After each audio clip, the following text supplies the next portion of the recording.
gusto mo? Manghiram ng mukha saso? Ha? Kahit babae ka, papatulan kita. Alam mo, umalis ka na dito. Kami na magpapainom ng gamot na inutil mong biyanan.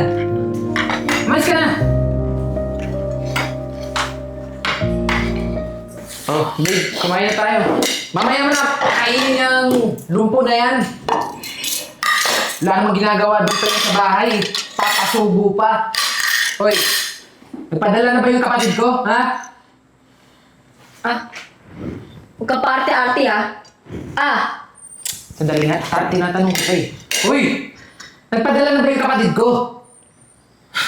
Ano ba naman yan? Dapat nanghihi ka. Ito ang mamaya ha, tatawagan natin. Manghihingi tayo ng pera. At yung perang yun, sasabihin mo na pambili mo ng gamot. Pero itong tandaan mo, An. Yung pera na ipapadala niya, kailangan mapunta lahat sa amin. Walang sayo. Ano? Sige, pakainin mo na yan. huwag pa-arte-arte dyan ha. Sasakta ka sa akin. Tingnan mo, oh. Hoy! Ikaw ha, wala ka na ginagawa dito sa bahay. Nag-i-entertain ka pa. Sa'yo ng pagkain? Sinusubukan ka na ng girlfriend ko, oh. Ano ba gusto mo, ha? Huwag mo nga kami iyak-iyakan dyan. Alam mo ka, nagigigil na talaga kami sa'yo, eh. Alam mo, An, wala dito yung paborito mong anak. Yung tagapagtanggol. Nasa ibang bansa, di ba? Ngayon, na kami yung nandito, dapat sumunod ka sa amin. Palibasa kasi bobo ka eh. Iyak-iyak ka pa? Kaya ka nagkaganyan eh. Sandali lang, ano ba yan? Sige na, umalis na kayo ako na magpapakain dito. Hoy, ano ka nga ulit dito sa bahay? Sino ka nga ulit dito? Asawa ko ni Jeboy. Oh. Bakit sinisita mo kami dalawa? Ano bang ginagawa niyo sa kanya? Pabigat lang kasi yan dito. Ano ba ginagawa namin sa kanya? Pinapakain na namin yan eh. Tsaka huwag mong tatanungin ko anong pinagagawa namin sa kanya. Kahit anong gawin namin sa kanya, wala kang pakialam dahil sampid ka lang naman dito. Sige na, umalis na kayo ako na magpapakain dito. Bida-bida ka talaga eh. Ano ba gusto mo ha? Pag ayaw sa inyo, huwag niyong pipilitin. May sumasagot oh. Turuan mo na leksyon ng babae yan. Akala mo kung sino dito sa bahay? Eh bakit pati ako Ay, huwag ka ina... masyadong entitled ha? Tsaka tigil-tigilan na yung pagsagot-sagot mo. Ikaw babae ka, itong tandaan mo, wala kang karapatan dito. Mabuti nga pinapakain pa namin kayong dalawa eh. Lalo na yung nanay ko. Sa katunayan nga, dapat pinalayas ko na dito sa bahay. Kaso hindi. Kasi gagamitin ko pa yan. Panaban sa kapatid ko. Kasi siya yung magiging tulay para makakuha kami ng maraming pera. Di ba, babe? Grabe ka naman sa nanay mo, ganun ba talaga siya tratuhin? Anong pakay mo? Ha? Tsaka ikaw, Nay. Matanda ka na. Pwede ka pa kumilos dito eh. Alibasa kasi, yung kamay mo na yan, pa-stroke-stroke ka pa. Paano ba naman kasi nasa lahi mo na yung ganyan sakitin eh? Ano, stroke ba lahat ng... Ano ba ginagawa mo? Tumigil ka na nga. Umalis na kayo ako na magpapakain dito. Pagkatapos mo pakainin yan ha, siguraduhin mo na siya yung maglilinis dito. Ayaw ko nakikita na nakatambay lang yan dito. Walang ginagawa. Inutil. Tandaan mo ha, An, makinig ka. Titigan mo oh. Itong tandaan mo, kahit kailan, habang buhay ka na magiging inutil, wala kang silbi, wala kang kwenta. Baldado na nga. Mukha pang adik. Kumain ka. Kaya na tayo, huwag na silang intindihin. Grabe yung ugali ginagawa.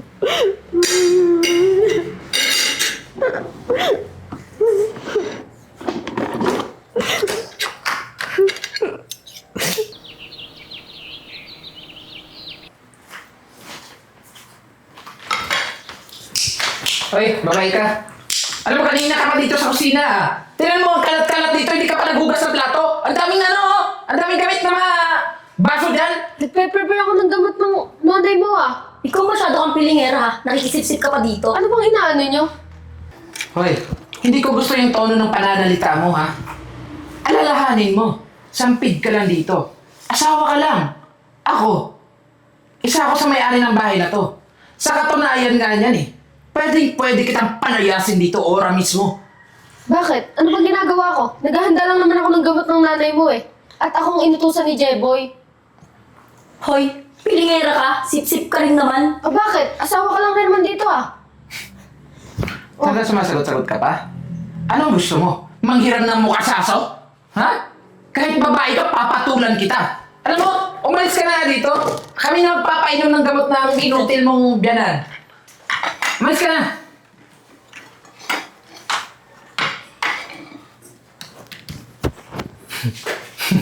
Yung plano natin. Hindi yan, ito. Palitan mo na yung gamot yan. Siguraduhin natin na hindi nagagaling yung matandang yun. Nang sa ganun eh, lahat ng perang pinapadala ni Jeboy sa ating mapunta. Pag nagkataon, nakuha na natin lahat ng mga pinapadala niya, naipon natin, alis tayo sa ibang bansa. Lilipad tayo, di ba? True. Wala na muna. Ihanda mo na to. Bisa na, baka mamaya makita pa tayo eh. Andahan.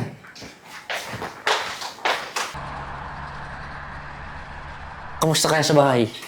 Patawagan nga itong asawa kong si Shane. Eh. Oh babe. Napatawag ka.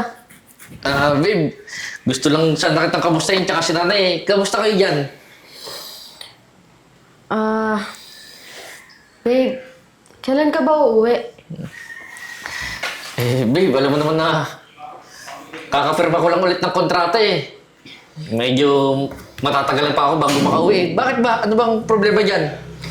Kinakabahan kasi ako sa kalagayan ng mama mo dito sa bahay. Umuwi ka na kaya?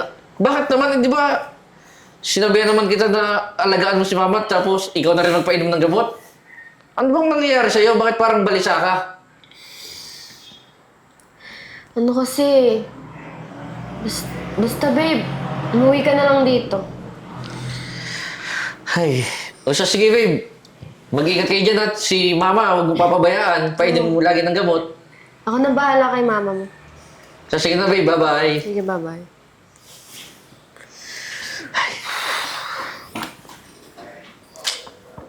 Kumusta kaya?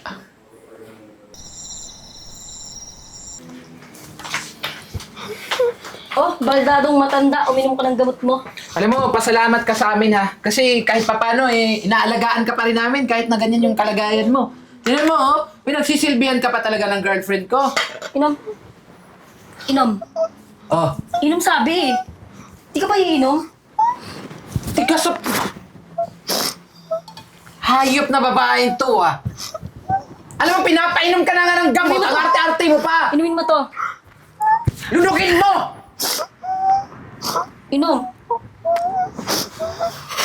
Madali ka lang palang kausap eh. Tingnan mo. Nakakatawa yung tsura ng babae yan eh. Inom din pala Alam mo, eh. nakakahiya no? Kasi ganyan pala yung magiging biyanan mo. Alam mo, ako rin kasi nagsisisihan ko na ganyan yung naging nanay ko. Tabi ka nakakayak mo ha. Nakakainis ka, nakakarinti ka na. Hoy, pwede ba tumigil ka na? Mamaya tatawag yung anak mo. Tapos, kinakailangan magpanggap kang okay ka dito. Kasi manghihingi tayo ng pera.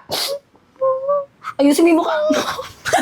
Eh babe, paano ayusin yung mukhang yan? Eh, matagal na si Ryan.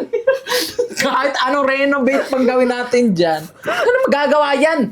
Kahit tawagin pa natin si Ed Kaluwag para ipaayos yung mukha ng babaeng yan, hindi na maayos yan. Kahit dermatologist, susuko dyan eh. Surgery na kailangan yung mukha niyan eh. Ipantay mo yan, nagpapanggap ka lang eh. Ipantay mo. Hoy! Di mo makikita yung sarili mo? Kakatawa ka! Tinan mo, oh. Kami mga anak mo, ang ayos-ayos, ang lusog-lusog. Samantalang ikaw, mukha ka na ng unano, wala ka pang silbi dito. Panahiga ka lang, para kang lumpo. Sabagay, lumpo ka nga pala talaga. Kasi nga, di ba, na-stroke ka. Pero, Nay, huwag ka mag-alala. Kasi, konti na lang yung buhay mo eh. Mamamatay ka rin naman. Nasa ganun eh, makapag-rest in peace ka na. Ayusin mo yung mukha mo. Ayusin mo yan. Tsaka ito, tandaan mo na eh. Huwag kang mag-alala kasi naka-ready na yung ataol mo. Kulang na lang yung katawan mo nang iburol ka na namin. Mukha ka naman patay. Sabi mo, alam mo, Kinakailangan nata isugod natin sa morgue ang nanay ko eh. Kasi tingnan mo naman yung itsura. Parang yung buhay pa nga, pero parang nahamag na. Grabe, nakakatawa ka. Yun naman yung nanay kong buhay pa, pero parang inuod na sa lupa. Tingnan mo yung mukha ko. Parang puro anay na. Pupukpukin ko yan, di mo aayusin yan. Teka, babe, may tumatawag ata sa'yo ah. Nasa may cellphone ko? Ay, yung cellphone mo. Sadali lang, kukunan ko. Kumaingay ah. Kumaingay. Kung mag-ingay ka. Kapatid ko. Kinakailangan na makita ng kapatid ko na maayos si mama. Asan natin kamay ng mo? pera. Hoy, tumatawag yung kapatid ko ha. Kinakailangan na umasta kang maayos dyan. Tigilan mo na yung pagyak mo. Hoy, tumigil ka na nga. Payak-yak ka pa. Lumuluha ka pa talaga ng kulay puti. Dapat yan, muta yung niluluha mo eh. Ayan, sagutin natin. Hello, kuya. Hello, Jay. Kamusta dyan? Inaalagaan niyo ba si mama? Ay, nako kuya. Ito si mama. Alaga-alaga dito ng girlfriend ko. Lalo na ako. Eh, alam mo naman, mahal na mahal natin tong nanay natin kahit na ganito yung itsura niya. Ganito yung kalagayan. Di naman natin maitatanggi na kahit na sama yung loob natin, nanay pa rin natin to. Jay, himala. Inalagaan mo si mama. Mukhang may sakit ka or may kailangan ka. Hindi ka naman ganyan dati ah. Ako, kuya. Alam mo naman na tayong dalawa na lang magkakapatid. Dapat nagtutulungan tayo, lalong-lalo na sa kalagayan ng nanay natin. Huwag kang mag-alala, ayos lang siya. Ayan siya, oh. Ayan, oh. Hi, Nay. Kamusta ka po? Ayos lang siya, kuya. Ayos lang siya. Basta kuya ha, magpadala ka na lang ng... Jay, ba't parang naiyak si nanay anong ginagawa mo? Kuya, eto, nanghihingi ng tubig si nanay.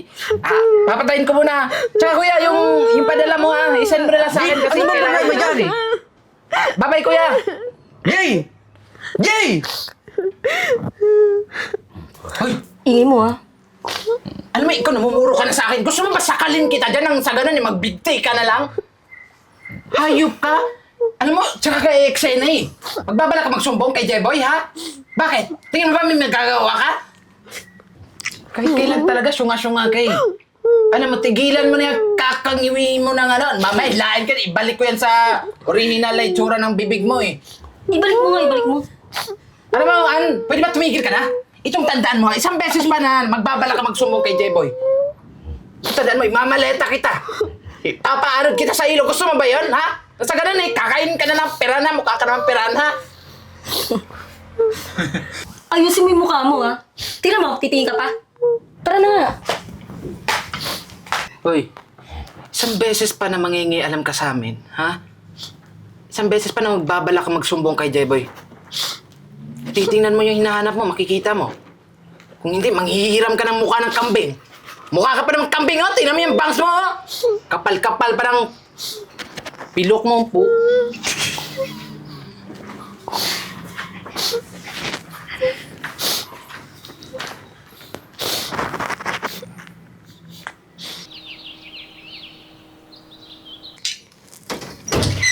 Ma?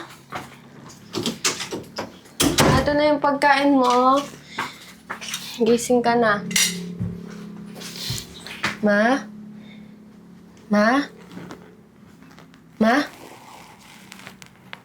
Ma? Ma? Ma? Gising! Ma?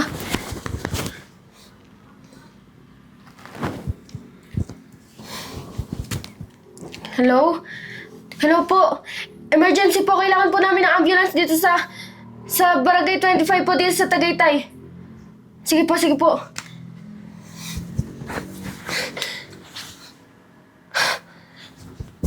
Ma! Magising!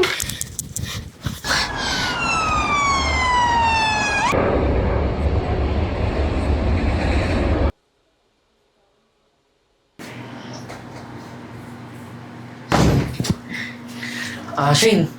Oh, Kamusta si mama? Ano nangyari sa kanya? ano kasi, naabutan ko siyang walang malay sa kwarto. Tsaka teka, paano ka nakauwi? Susurprise ko sana kayong dalawa eh. Kaso, mukha ko yung na-surprise na nangyari kay mama eh. Ayon kasi sa findings ng doktor, mali daw yung pinapainom na gamot sa kanya. Paano magiging mali? Di ba ikaw yung inutusan kong magpainom ng gamot sa kanya? Sino bang pinagagawa mo? Teka lang, Jeboy, huwag ka muna magalit. Si Jay at Pia, inagaw nila sa akin yung gamot. Sabi na nga ba eh. Hindi maganda yung mga pinagagawa nila eh. Shane, ikaw muna bahala dito ah. Pupuntahan ko lang yung dalawa.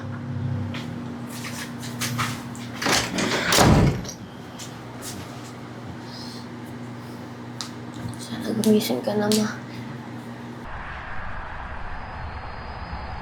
Oh, damdamin mo na yung pagiging mayaman natin. Dahil sa oras na, kapag nawala na yung ina ko, sa atin na talaga tong bahay. Di ba? Patay na nga ata eh. Alam mo, ang galing ng plano mo, ha? At least naisip natin yung ganun, di ba? Ngayon, wala na makakapigil sa atin. Kapag nakuha na natin lahat ng pera ni Jeboy, aalis tayo dito sa bahay. Benta. Teka, Jay, ano to? Anong ginawa mo kay Mama? kuya, umuwi ka na pala. Hindi ka man lang nagsabi. Di sana sinundo ka namin, di ba? Wala akong pakialam sa inyong dalawa. Kuya, Gusto ko lang malaman kung anong ginawa niyo kay Mama. Bakit iba namang gamot pinainom niyo sa kanya, Jay? Di nanay natin siya, Jay. Anong ibang gamot? Tama yung Hoy, pinapay... tumigil ka! Wala kang papel dito. Sampid ka lang. huwag mong pagsasalitaan ng ganyan. O bakit, Jay? Kuya. Ako nagpapalamon sa inyo. Kung wala ako, hindi wala rin sana kayo. Alam mo, saan ba galing ang galit mo, ha? Wala naman kaming ginagawang masama. Sa katunayan kami nag-alaga kay Mama. Magpasalamat ka nga dapat sa kanya. Siguro, talaga ba? Kayong dalawa ang nag-alaga? O kayong dalawa ang gustong pumatay sa kanya? Jay, alam ko na yung totoo. Galing akong ospital. At nalaman ko na mali yung gamot ang pinainom yung dalawa. Jeboy, sandali lang. Jeboy, wala na yung mama mo. Wala na yung mama nyo. Ano? Teka lang, Shane. Totoo ba yan? Di mabuti. Tignan mo na! Wala na si nanay. Tonto ka pa. At least kuya, di ba? Masusolo ko na itong bahay. Anong masusolo? Hindi sa'yo to. Akin lahat ng to. At kahit isa, wala kang ambag dito, Jay. Tandaan mo yan. Bakit? May titulo ka ba? Malamang, ako bumili ng bahay na to. Kung alam mo lang, babe, ang pinagagawa ng dalawang yan sa nanay mo. Simula ngayon, umalis na kayo. At sisiguraduhin kung mabubulok kayo sa bilangguan. Kuya, gawin sa amin to pa. Saan kami titira ng girlfriend ko? Hayaan mo. Wala na akong pakialam sa inyong dalawa. Di ba ginusto niyo mamatay si nanay? Pwes, kayo naman mamatay sa gutom, sa hirap. Sorry, mag-sorry ka. Umalis na kayo! Hindi ko kailangan ng sorry nyo. Sabi mo si Shin. Ikaw pilingan ka talaga, no? Sip-sip ka naman eh. Aminin mo na Umalis na kayo. Oh, asawa ka lang rin naman, di ba? Masaya pa kayo na nawala yung nanay mo. Umalis na kayo! At hintayin niyo yung kasong isasampa ko laban sa inyong dalawa. Wala kang kwentang kapatid. Umalis ka na! Tsaka mo yung asawa mong walang kwenta. Shane, tara na, pumunta na agad tayo sa ospital. Si Mama. Mundo natin to, sabay tayong tumawa sa kismet